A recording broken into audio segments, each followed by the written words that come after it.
It's not a doctrine. I repeat, this is not a drill. It's here.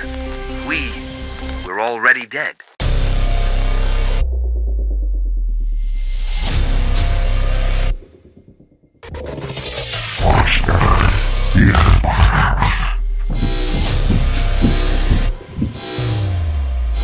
Close it. Close the door.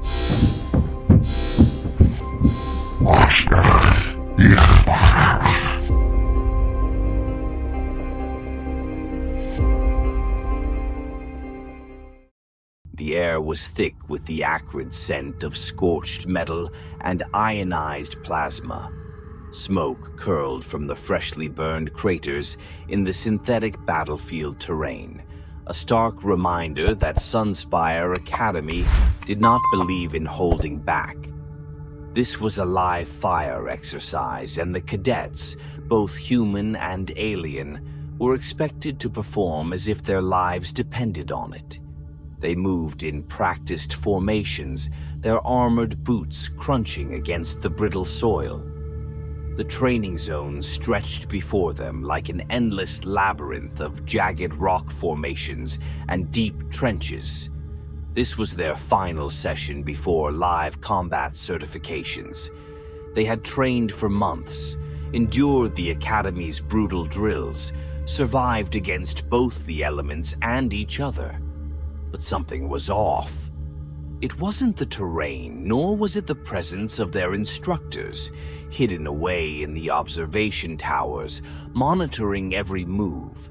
It was something more primal, something gnawing at the edges of awareness. A wrongness that none of them could quite define. The wind had stopped. No rustling of the dry, alien vegetation. No distant hum of insect life. Even the ever-present static of their comms had gone eerily silent. Rhine, the Zurhasi, was the first to speak. His scaled body was tense, the ridges along his spine flaring instinctively.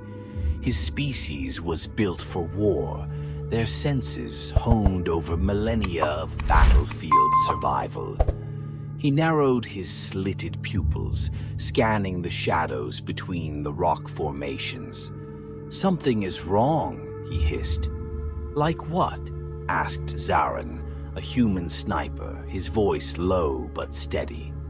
He was older than most cadets, a former mercenary who had joined Sunspire Academy under an interstellar cooperation program. His rifle was already raised, visor tracking movement that wasn't there. "I don't know," Rhine admitted. His tongue flicked out, tasting the air. "But we're not alone." A flicker of motion, fast, unnatural, a shadow slithering between the rocks, too quick to be a person. Then the scream came. Accordion, one of the tallest in their unit, four-armed and built for scaling vertical surfaces, let out a strangled cry before vanishing into the darkness. It happened so fast that for a second, no one reacted. Then the silence shattered, replaced by the chaotic thunder of weapons, priming and boots scrambling for cover. "Eyes up!" Zarin barked. He swept his rifle toward the last place the Cordian had stood. Nothing. No sign of movement. No body. Only the faint impression of something wet on the ground. Tessari, a blue-skinned amphibioid, swallowed hard, her wide eyes darting between the others. Did anyone see what took him? No one answered. A new scent filled the air, something putrid, rotten, like decomposing flesh left in a sealed chamber for too long. The air itself felt heavier, tainted. Rhine took a cautious step forward, his grip tightening around his weapon. His pulse pounded in his ears. He had smelled death before. He had walked battlefields littered with corpses, had seen men and creatures alike torn apart by war machines. This was different. The scent wasn't just of death. It was of something alive. A soft squelching noise echoed from the far side of the rock formations. Something shifting, something moving. The cadets formed a loose perimeter, their weapons trained on the darkness. No one spoke. No one breathed. Then, without warning, the training ground's emergency lights flickered. Once, twice, then died. The darkness swallowed them whole, and something, many somethings, began to move. The emergency lights didn't come back on. Darkness clung to them like a living thing, swallowing their figures and stretching every shadow into something menacing. The training field, once familiar, had become an abyss. Their helmet visors adjusted automatically, amplifying what little light remained, but even then the air seemed thick, hazy, like looking through a layer of filth. The stench was unbearable now, heavy, rotten. It burned in their throats, coated their tongues like spoiled meat. Zarin held his rifle steady, heart hammering in his chest. "Check your surroundings," he ordered, his voice low and controlled. "No one moves alone." The cadets tightened their formation, weapons ready. Rhine took point, his slitted eyes scanning the darkness with infrared precision. His claws flexed involuntarily. The Xhorhasi had faced horrors before. Parasitic swarms, creatures that burrowed into flesh, planets whose atmosphere was a death sentence. But something about this was worse, because this thing wasn't just hunting them. It was watching. A ripple of movement just outside their perimeter. A whisper of something sliding over the ground, too fluid, too fast. Then a wet, gurgling sound. Rhine spun toward it, his rifle locked on the sound. His trigger finger twitched. Tessari was on her knees, fingers clawing at her throat. Her blue skin darkened, veins swelling unnaturally beneath the surface. Her breathing was ragged, wet, like something was lodged deep inside her lungs. Her mouth opened, but no words came out, only a bubbling gasp. Zarin swore and moved toward her. "Stay back," Rhine snapped. Tessari convulsed violently, her spine arched, her body jerking as if her own muscles were no longer hers to control. Something squirmed beneath her skin, shifting, bulging, writhing. Then came the sound. A pop. Wet, sickening.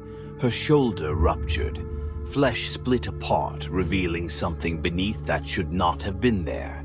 It pulsed, veined, glistening, shifting like a thing still forming.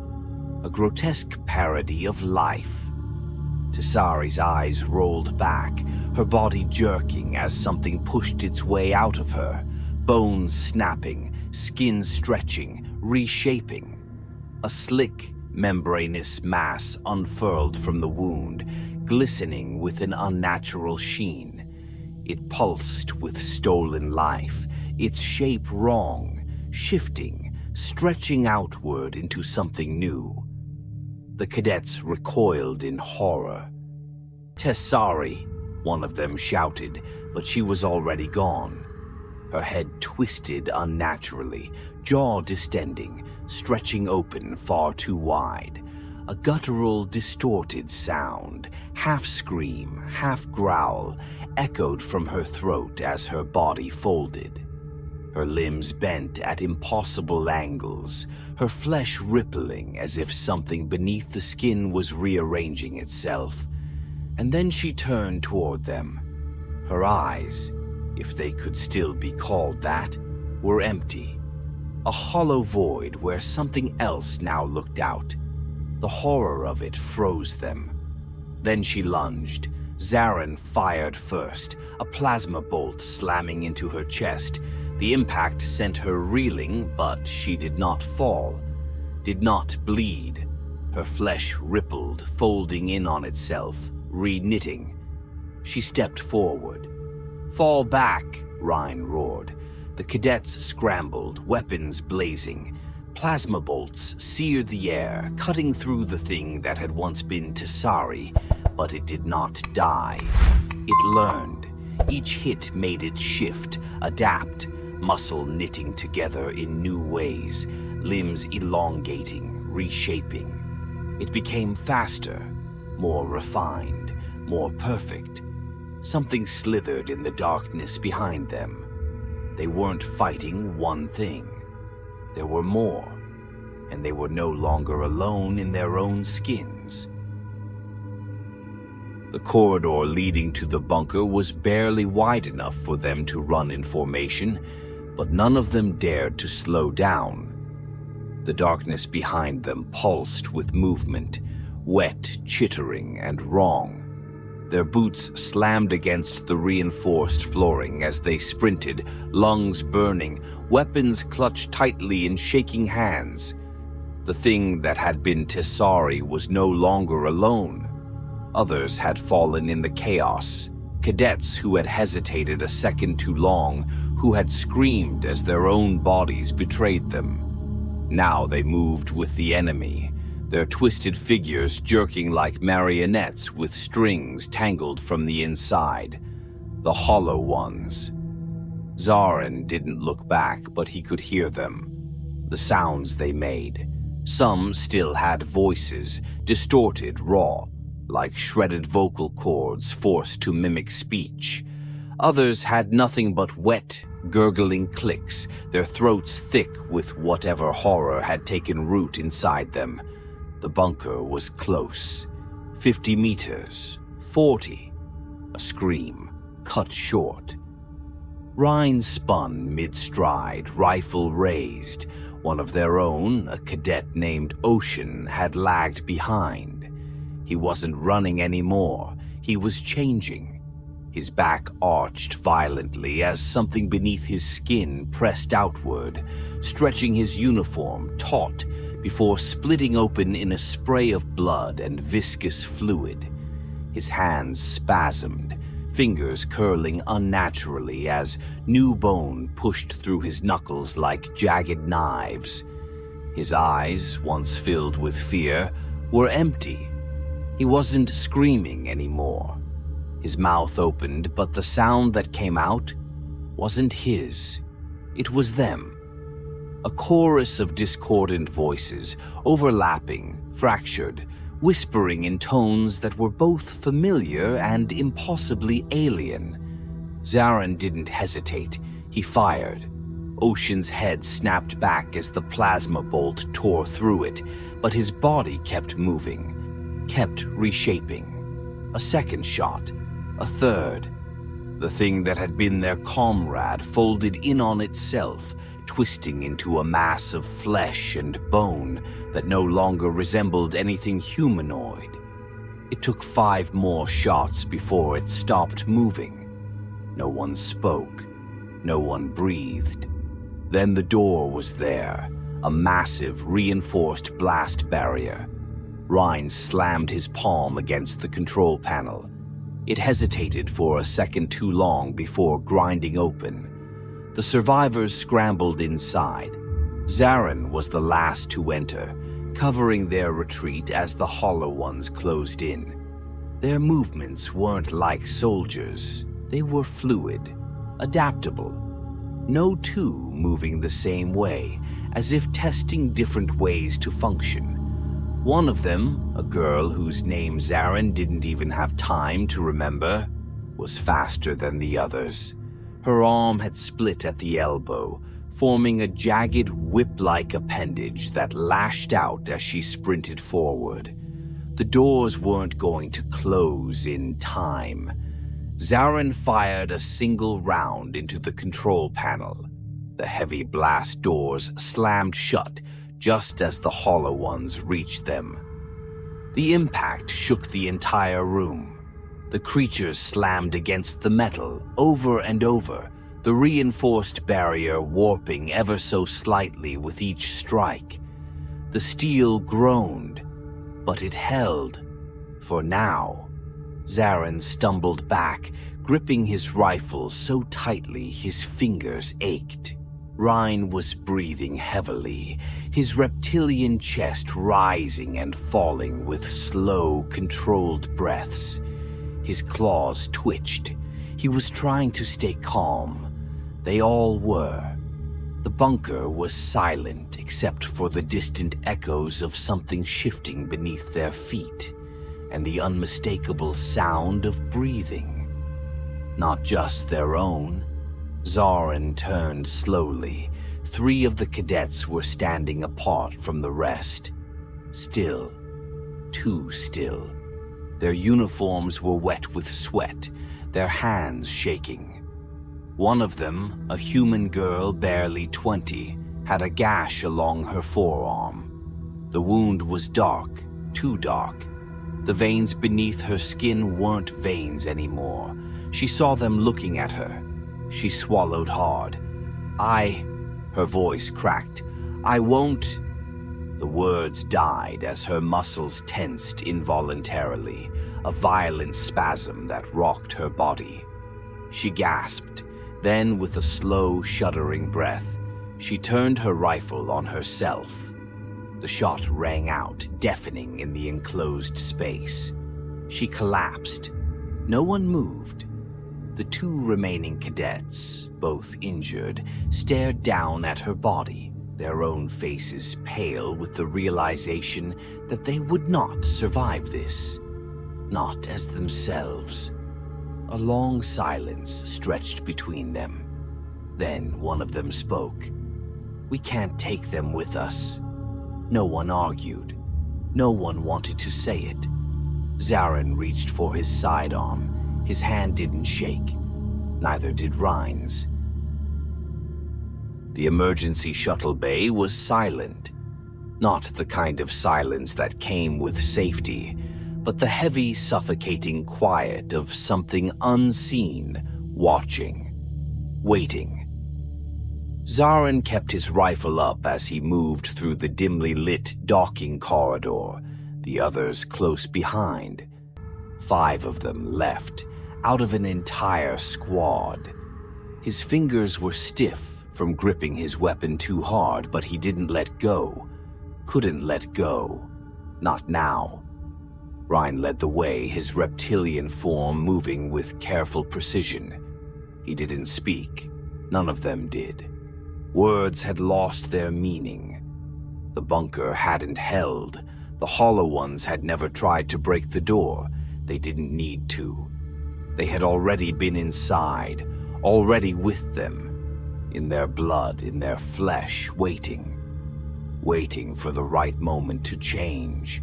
Zarin had been the one to put a round in the last infected cadet before they could turn.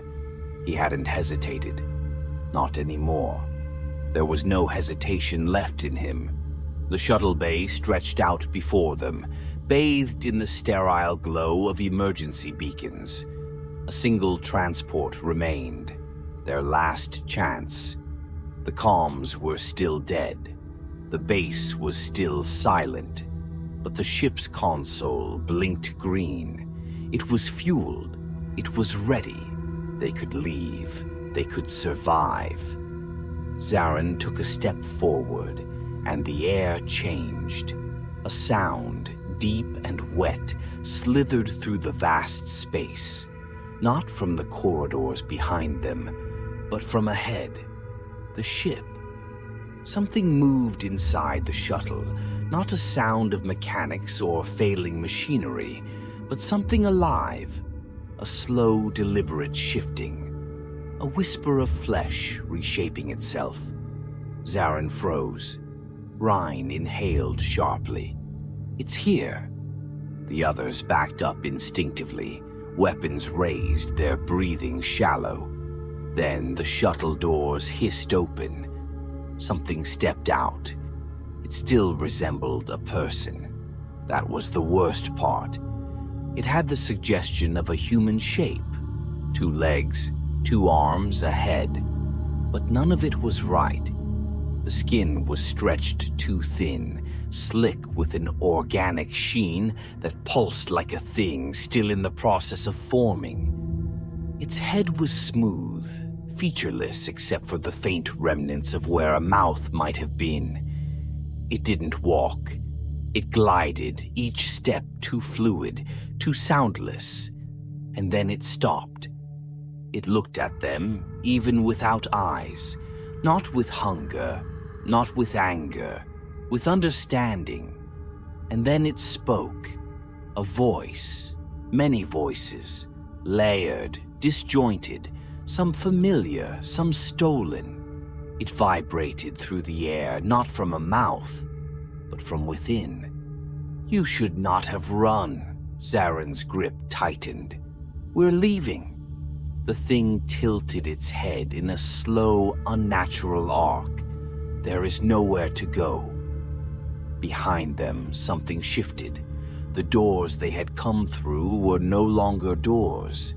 The metal was wrong now, slick, soft, something else entirely.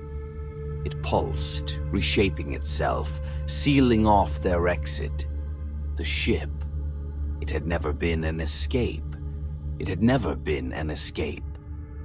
Ryan moved first, a single burst of plasma fire aimed directly at its center mass. The shot hit, flesh sizzling, burning, blackening, but the thing did not fall. It unraveled, its body folded inward, stretching, tearing, and then reforming. The damage was undone, the wound no longer there. It had learned. Ryan fired again.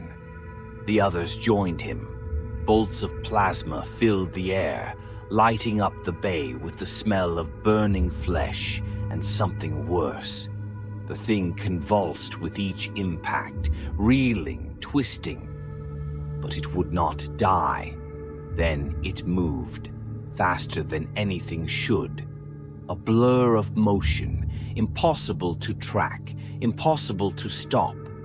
It was on them. One of the cadets, Jorin, barely had time to scream before it folded into him. His body twisted, arms jerking at grotesque angles as the thing crawled inside. His eyes went wide, then hollow. Zaren didn't think. He shot him in the head. Jorin's body collapsed, twitching, changing.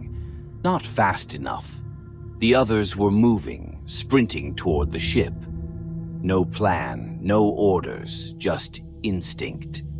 Zaren was the last to turn, covering them, firing at everything. Something wet hit his shoulder. A hand. No, not a hand. The fingers were stretching, tendons splitting apart, curling around him like something no longer bound by bone. It latched onto him, tugging, pulling, merging. A flash of pain. White hot. Wrong. Ryan grabbed him, ripping him free, dragging him toward the ramp. They reached the shuttle, sealing the doors behind them. The thing was outside, waiting. The engines roared to life. The ship tore from the station, breaking through the bay doors, escaping into the void. The silence of space wrapped around them. They had escaped. They had escaped. Zaren's breathing slowed. His body ached. His shoulder. He glanced down. The pain wasn't pain anymore. It was movement. Something beneath the skin. Something learning. Ryan was staring at him. His claws flexed. He knew. They both knew. Zaren exhaled, steady. Slowly, carefully, he reached for his sidearm. Ryan did the same. Neither hesitated, neither would. Not this time. The last gunshot echoed through the ship, and then silence. A silence that stretched into the blackness of space, where no one would ever hear it, and no one would ever know.